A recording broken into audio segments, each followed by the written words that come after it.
Oh my gosh. Oh my gosh. Oh my gosh. Who is she? I almost busted my ass. Wait. It's me, your girl, Sweet and Spooky. Hello, my sweeties, and welcome back to my channel. If you don't already know me, my name is Elise, and thank you for joining my spooky little family. So, I have found the perfect double feature. It is The Exorcist and The Exorcist 3. Let's get into the video.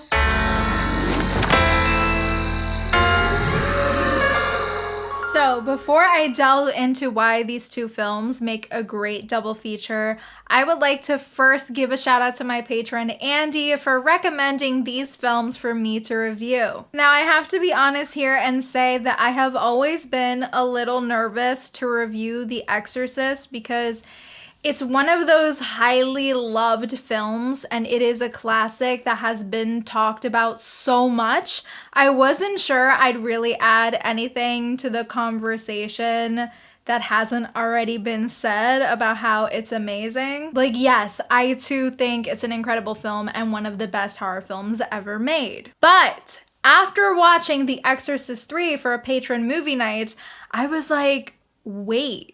The first film and the third are both so great that you could really watch these two and forget that the second film exists, because it doesn't. So let's get right into The Exorcist. If you haven't seen it somehow, it follows Regan, a 12-year-old girl who is possessed by a mysterious entity, and her mother seeks the help of the two priests to save her. The first film was a groundbreaking horror film and is the highest grossing Warner Brothers film of all time when adjusted for inflation. One of the reasons why the first film is so great is because of William Peter Blatty's writing. There is something so human about The Exorcist, and I think people kind of forget that because they just think of, oh my god, she throws up the green shit, and oh my god, the spider walked down the stairs, and like, oh my god, the crucifix. Now, yes, those things are great and terrifying, but the reason the film feels so intimate is because of those moments we get with our characters, specifically Father Karras, played by Jason Miller, who to me is like the heart of the film, and you really notice that in the ending when he tells the entity to take him just so he can save Regan. Honestly, he may be one of my favorite characters of all time in a horror film because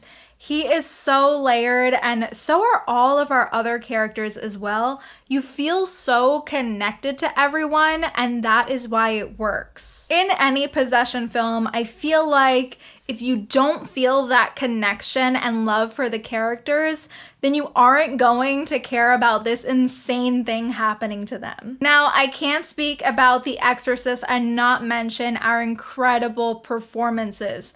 Everyone here is so in it. It's very inspiring to watch as a performer myself because it just goes to show how a good story and good direction can have you so in your creative element. Linda Blair was very young when filming this, and she had to take on a lot in this film. Not just the hours of makeup she had to sit through, but the grueling hours and very physically demanding work. I mean, she is a queen. I actually read that Friedkin would keep it very light and positive on set for her, especially the day they had to shoot the intense crucifix scene, which Linda didn't even understand because she was so young. That scene honestly scares me to this day, and it very much holds up. But anyway, her performance, like I am sure you all know, is absolutely incredible throughout. I mean, she was nominated for an Oscar, so that tells you enough. I really enjoyed Max von Sydow, who plays Father Merrin, as well.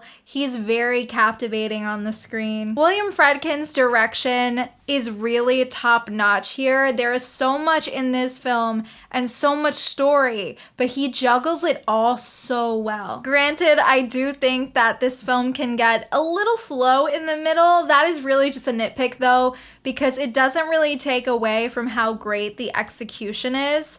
There are some incredible sequences in this film that have inspired so many other horror films to this day, and it makes so much sense why. One of my favorites being the scene where Father Karras throws the holy water on Regan and she reacts as if it burns, but then he reveals later to her mother that it was just water. That scene is chilling. Hot take, but I even think that the beginning with the sequence in Iraq was great because of how it ties into the rest of the story. Now I want to get into The Exorcist 3 and why these two should be watched as a double feature. The Exorcist 3 is not only written by William Peter Blatty, it's also directed by him, which was really cool to see. Many times with authors, they don't always nail the film adaptations of their books because they get so attached to the original vision and lose sight of the medium they're adapting to.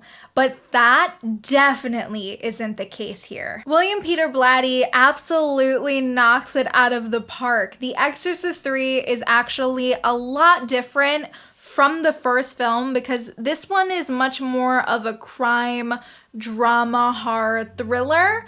In The Exorcist 3, we follow Police Lieutenant Kinderman, played by the iconic George C. Scott, as he investigates a series of murders that remind him of a past case. His work leads him to a psychiatric ward where he begins questioning a man claiming to be the now deceased Gemini killer. This was one of those films for me that I always thought wouldn't be that great just because I knew that the second film wasn't. But my God, was I happy when Andy requested that we watch this on our Patreon movie night. This film is incredibly underrated, and much like the first film, we have some spectacular performances that I don't think I will ever forget. Of course, I am obsessed with George C. Scott in this. He's so great here. And again, you feel so connected to him from the start. Him and Ed Flanders, who plays Father Dyer, are both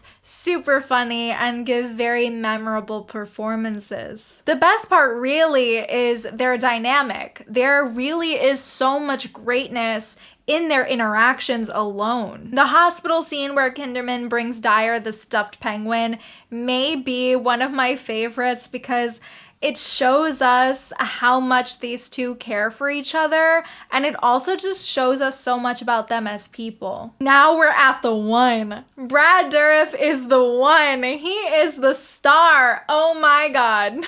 Now, I am a sucker for an incredible performance, and this one is so underrated that it actually upsets me. My mind was blown by every scene that this man was in. I mean, it's the way he builds in his monologues, his diction. He really gives that light and dark element in his monologue, and that to me is a well-trained actor.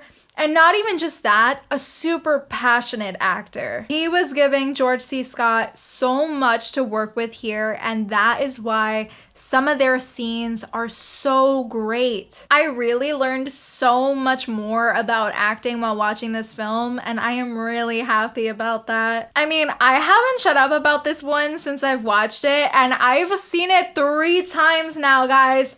3 times. Now, aside from the incredible performances, much like the first film, this one has some incredible set designs and sequences. The dream sequence and all of the religious statues are so well thought out and eerie. It helps really nail the tone of the film, which to me has a very similar tone to the first film in a lot of ways. I won't spoil anything, but these both feel very connected. I think part of the reason they work so well together is because of how intimate and hopeless they feel, but also how grand and hopeful they are at the same time. In the same way that the first film juxtaposes Karras's questioning of his faith with the duty he feels to save Reagan's life, Part 3 forced Kinderman to save his friend Damien Karras's soul. That's another reason why I feel like they make the perfect double feature. It's a wonderful double feature, in fact. It's a wonderful life, in fact. I honestly can't express how much I love this third film, probably almost about the same as the original. They're both incredible and both so different. So keep that in mind if you haven't seen the third film. It isn't the same as the first, and you may not think it even holds a candle to the first film, which is fine, but the reason I think it's an incredible film is because it holds the essence of the original, and that to me is what matters most. If you want a night of incredible performances and fantastic storytelling and, a good exorcism, then this is the double feature for you. What a wonderful day for an exorcism, am I right? If I had to rate them, The Exorcist and The Exorcist 3 both get 5 levs out of 5 because I think they're both absolutely perfect. I wouldn't touch a hair on its head. All right, you guys, that is it for today's video.